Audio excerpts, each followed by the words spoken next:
مبارک ہے وہ جو غریب کا خیال رکھتا ہے، خداوند مصیبت کے دن اسے چھڑائے گا، خداوند اسے محفوظ اور جیتا رکھے گا، اور وہ زمین پر مبارک ہوگا۔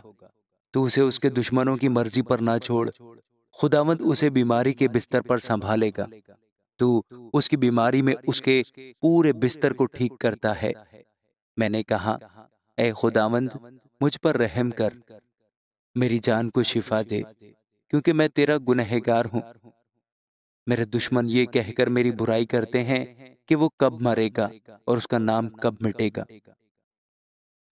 جب وہ مجھ سے ملنے کو آتا ہے تو جھوٹی باتیں بکتا ہے، اس کا دل اپنے اندر بدی سمیٹتا ہے۔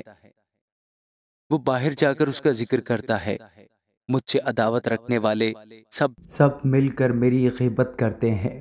وہ میرے خلاف میرے نقصان کے منصوبے باندھتے ہیں۔ وہ کہتے ہیں، اسے تو برا روگ لگ گیا ہے، اب جو وہ پڑا ہے تو پھر اٹھنے کا نہیں۔